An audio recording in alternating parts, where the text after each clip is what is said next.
Listen carefully and answer questions 1 to 4. Hello? Hi, Susie. It's Paul here. How are you? Enjoying your new job? You're working at the library, aren't you? Yes, I started when the library reopened a month ago. It's great. Actually, Carol and I have been meaning to join for a while. Oh, you should. It doesn't cost anything, and the new library has all sorts of facilities. It's not just a place where you borrow books.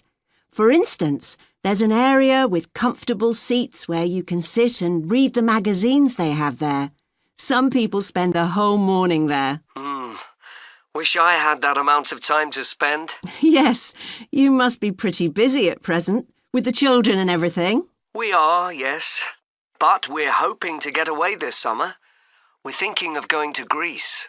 Well, we've got a much larger section of the library devoted to travel books now, so you should come and have a look.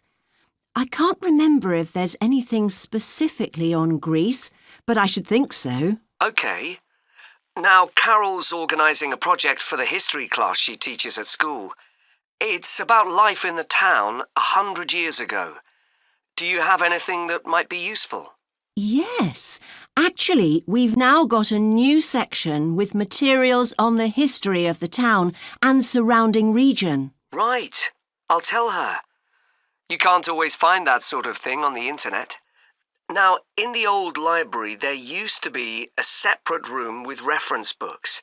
It was a really nice, quiet room. Yes, we've put those books in the main part of the library now, but we do have a room called the community room. It can be hired out for meetings, but at other times, people can use it to study. I might use that. It's hard to find anywhere quiet at home sometimes.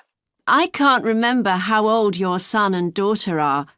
We've introduced a special section of fiction written specially for teenagers, but they might be a bit young for that. Yes, they would be. Before you hear the rest of the conversation, you have some time to look at questions 5 to 10.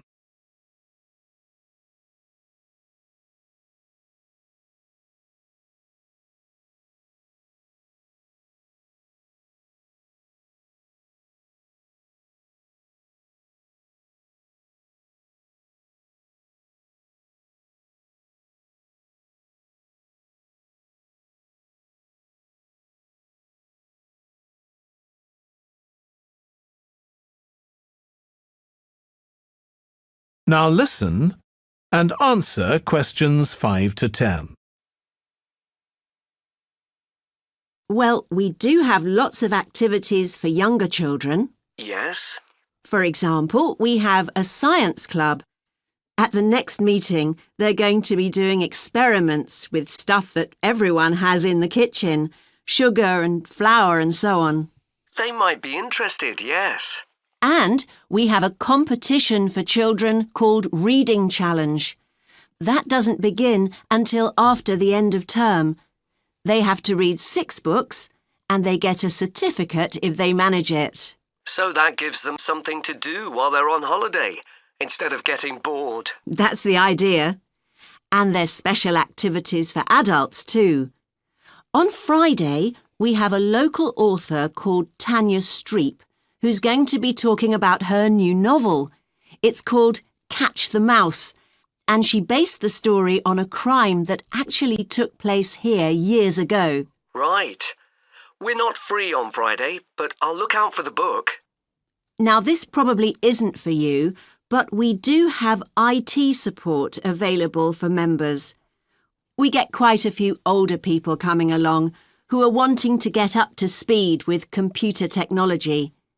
It's on Tuesday mornings. They don't need to make an appointment or anything. They just turn up. Well, my mother might be interested. I'll let her know. OK. And there's another service which you wouldn't expect from a library, which is a free medical checkup.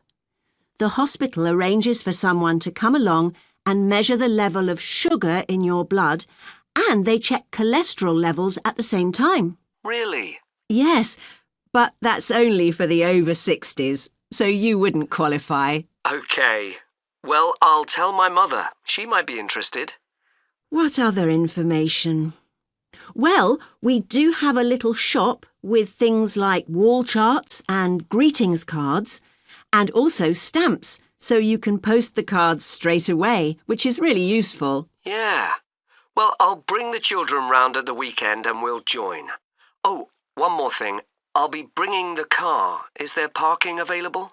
Yes, and it's free in the evening and at weekends. Perfect. Well, thanks, Susie. See you soon. That is the end of section 1.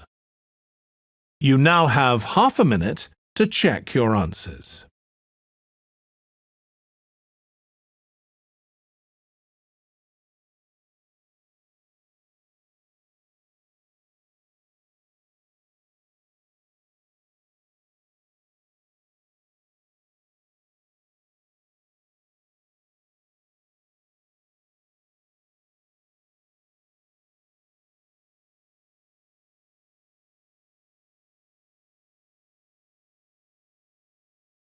Now turn to section 2.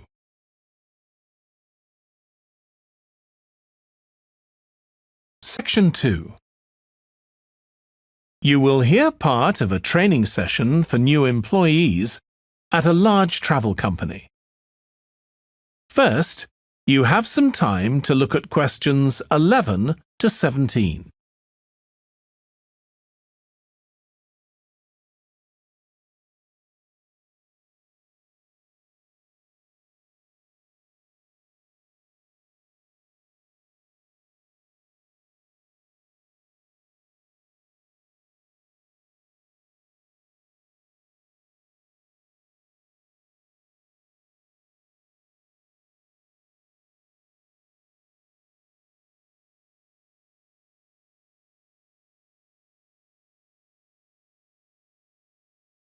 Now listen carefully and answer questions 11 to 17.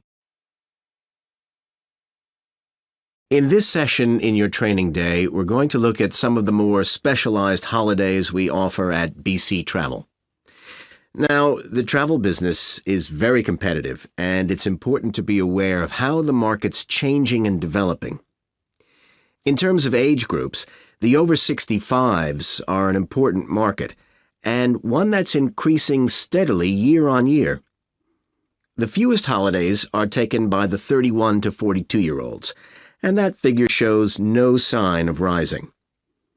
The biggest market at present is still the youngest group, the 16 to 30s, but this group's also seen the biggest drop over the last few years, whereas there's a noticeable growth in the number of holidays taken by the 55 to 64-year-olds. As far as the 43 to 54-year-olds are concerned, bookings there are steady, but I have to say we haven't seen the increase we expected. One trend we're noticing with nearly all age groups is the growing popularity of holidays in which clients do some kind of specialized activity. I'm not talking here about adventure holidays where clients take part in high-risk activities like whitewater rafting just for the thrill of it. Activity holidays usually involve rather less high-risk sports or things like art and music. They're not necessarily cheaper than ordinary holidays, often the opposite in fact, but they do often take place outside the main tourist centers, which gives an opportunity for clients to find out more about the local people and customs. And many say this is one of the most positive features of these holidays. Of course, they offer the chance to develop a new skill or talent, but clients often say that more than this, it's the chance to create lasting relationships with other like-minded people. That's the main draw. Let me give you some examples of BC travel activity holidays. Our painting holidays take place in 4 different centers in France and Italy, and they're very popular with clients of all abilities from beginners onwards. We've got an excellent team of artists to lead the classes. Some of them have been with us from the start, and 5 additional ones will be joining us this year, so that we can offer a greater number of classes in each center. As far as cooking holidays are concerned, I know a lot of agents offer holidays where clients cook recipes related to one particular country, usually the one they're staying in, but we focus on dishes from a great many different ones. Apart from that, you'll find the usual emphasis on good quality organic ingredients. That's more or less a given nowadays, and there are generally some meat-free recipes included. Our photography holidays take place in a wide range of countries from Iceland to Vietnam, and clients have the opportunity to see some stunning scenery. Groups are small, no more than 8, so clients can have one-on-one tuition during the holiday, and excursions are arranged with fully trained guides. At the end of each holiday, an exhibition is held of the photographs taken, so that clients can see one another's work and receive valuable feedback from the tutor. Before you hear the rest of the training session, you have some time to look at questions 18 to 20.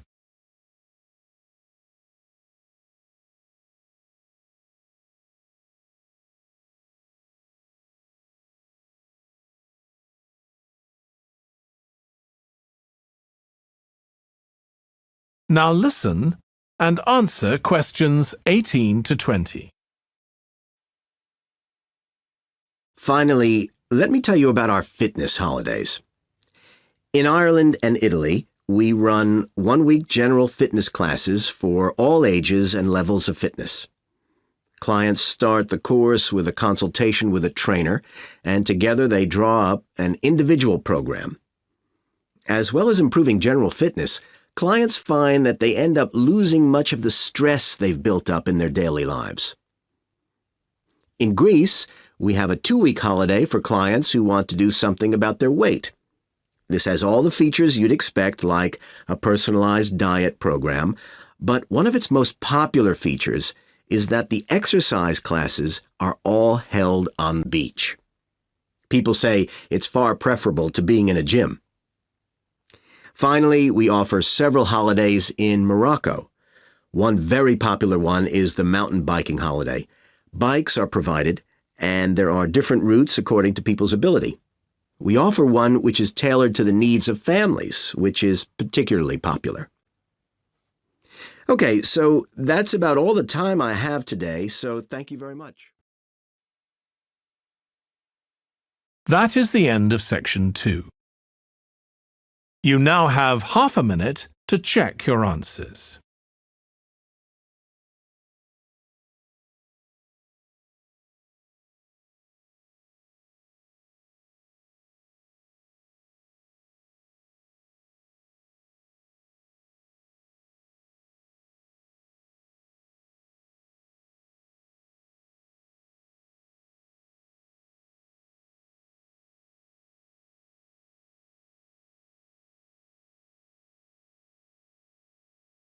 Now turn to section 3.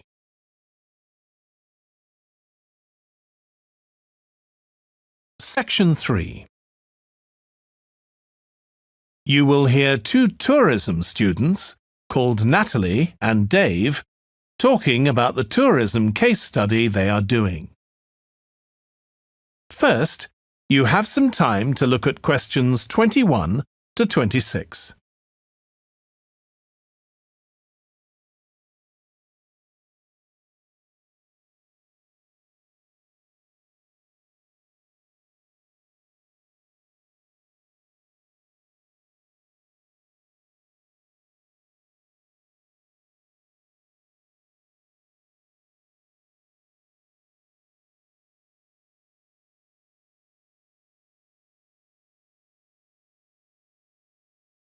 Now listen carefully and answer questions 21 to 26.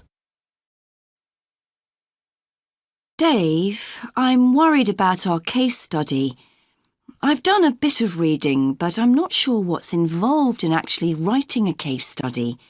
I missed the lecture where Dr. Baker talked us through it. OK, well, it's quite straightforward. We've got our focus, That's tourism at the Horton Castle site. And you said you'd done some reading about it? Yes, I found some articles and made notes of the main points. Did you remember to keep a record of where you got the information from? Sure, I know what a pain it is when you forget that. OK, so we can compare what we've read. Then we have to decide on a particular problem or need at our site. And then think about who we're going to interview to get more information. OK, so who'd that be? The people who work there? And presumably some of the tourists too? Yes, both those groups.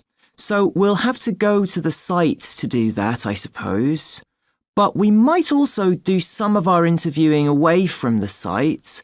We could even contact some people here in the city, like administrators involved in overseeing tourism. OK, so we'll need to think about our interview questions and fix times and places for the meetings. It's all going to take a lot of time. And if we can, we should ask our interviewees if they can bring along some numerical data that we can add to support our findings. And photographs? I think we have plenty of those already. But Dr. Baker also said we have to establish with our interviewees whether we can identify them in our case study or whether they want to be anonymous. Oh, I wouldn't have thought of that. OK, once we've got all this information, I suppose we have to analyse it. Yes, put it all together and choose what's relevant to the problem we're focusing on, and analyse that carefully to find out if we can identify any trends or regularities there.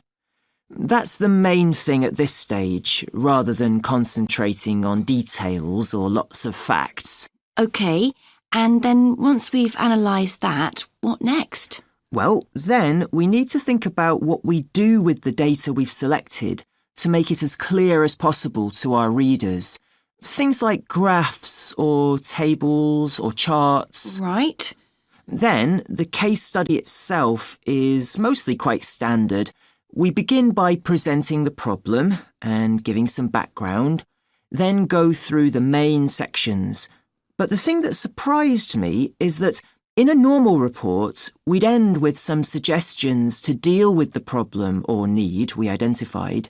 But in a case study, we end up with a question or a series of questions to our readers, and they decide what ought to be done. Oh, I hadn't realised that.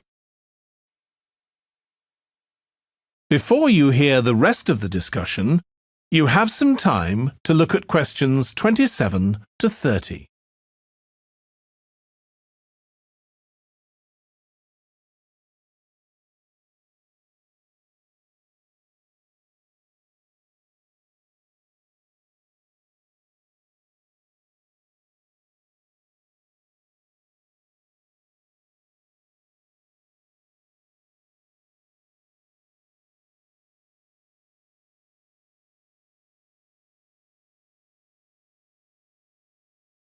Now listen and answer questions 27 to 30. So, basically, the problem we're addressing in our case study of the Horton Castle site is why so few tourists are visiting it.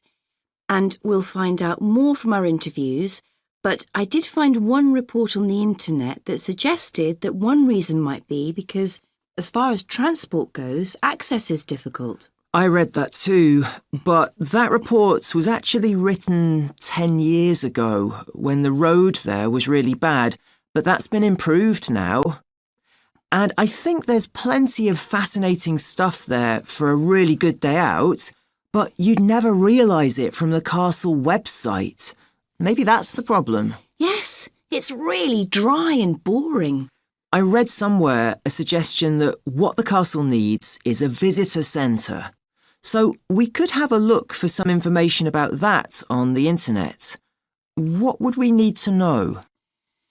Well, who'd use it for a start? It'd be good to know what categories the visitors fell into too, like school parties or retired people. but I think we'd have to talk to staff to get that information. OK, and as we're thinking of suggesting a visitor centre, we'd also have to look at potential problems. I mean, obviously it wouldn't be cheap to set up. No, but it could be a really good investment. And as it's on a historical site, it'd need to get special planning permission, I expect. That might be hard. Right, especially as the only possible place for it would be at the entrance, and that's right in front of the castle. But it could be a good thing for the town of Horton. At present, it's a bit of a ghost town. Once they've left school and got any skills or qualifications, the young people all get out as fast as they can to get jobs in the city, and the only people left are children and those who've retired. Right. Something else we could investigate would be the potential damage that tourists might cause to the castle site. I mean, their environmental impact. At present, the tourists can just wander around wherever they want. But if numbers increase, there might have to be some restrictions, like sticking to marked ways. And there'd need to be guides and wardens around to make sure these are enforced. Yes, we could look at that too. OK, well, we've certainly managed... That is the end of section 3. You now have half a minute to check your answers.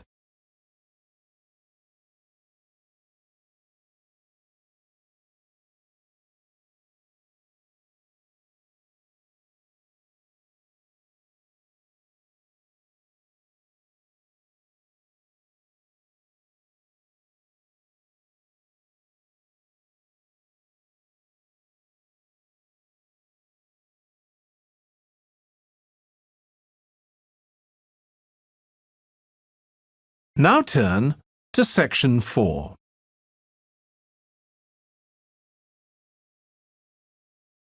Section 4. You will hear a lecturer on an environmental studies course discussing how birds are affected by environmental change. First, you have some time to look at questions 31 to 40.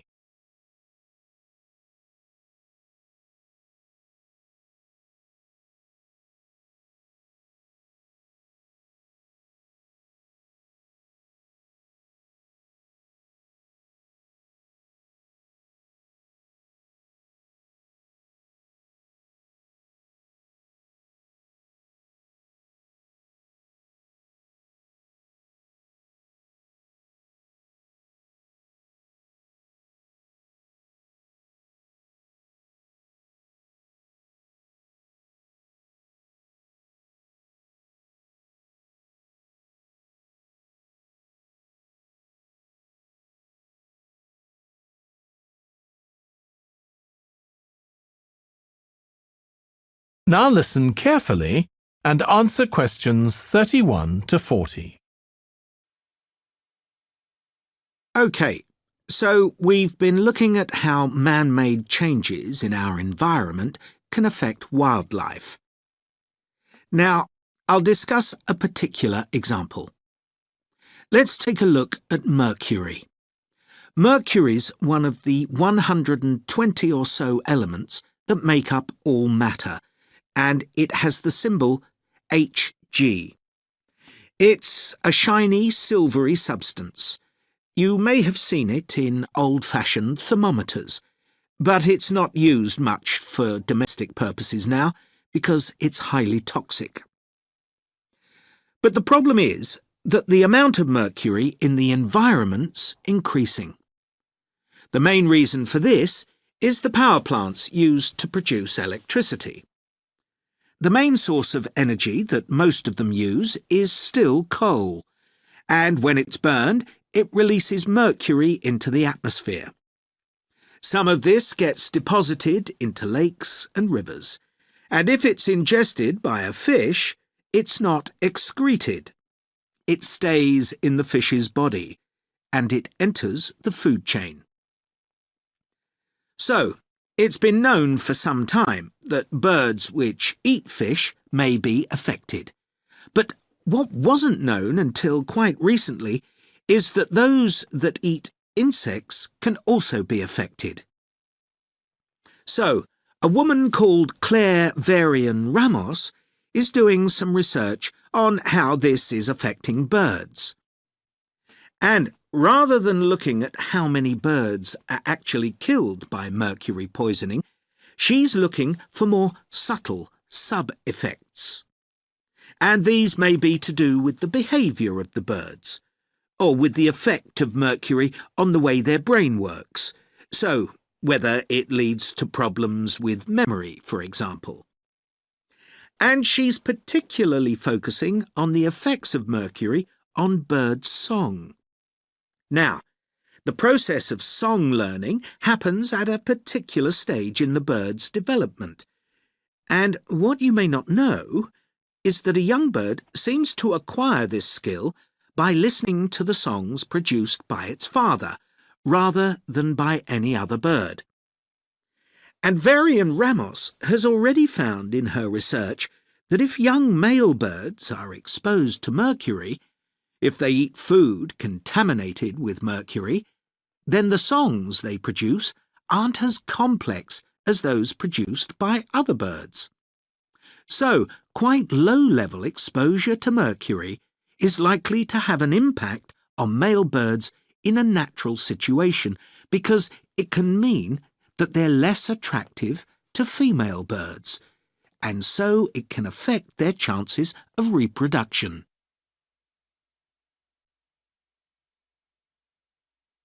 Now, the way she's carrying out this research is worth thinking about. She's using a mixture of studies, using birds kept in laboratories and studies carried out outdoors in the wild. The lab-based studies have the advantage that you don't get all the variables you would in a natural setting. So, the experimenter has a much higher level of control, and that means they can be more confident about their results in some ways.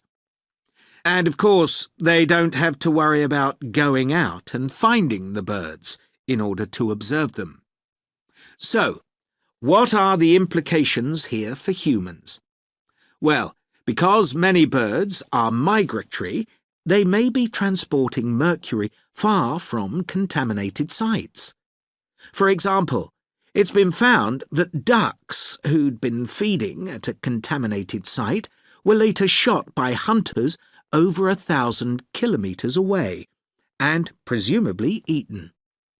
But these birds likely had mercury levels high enough to warrant concern for human consumption. In addition, going back to song learning by birds, we saw that this may be affected by mercury contamination. Well, we also know that in humans, mercury causes developmental delays in the acquisition of language, and in fact this process is very similar in the brain regions it involves, and even the genes that are involved. But mercury contamination has other important implications for humans as well. It's now known that an unborn child can be affected if the food eaten by its mother contains high levels of mercury, and these effects can be quite substantial. In the end, it comes down to whether more value is placed on human economic well-being or environmental well-being. It's true there are new regulations for mercury emissions from power plants, but these will need billions of dollars to implement and increase costs for everyone. Some argue that's too much to pay to protect wildlife. But as we've seen, the issues go beyond that, and I think it's an issue we need to consider very carefully. That is the end of section 4. You now have half a minute to check your answers.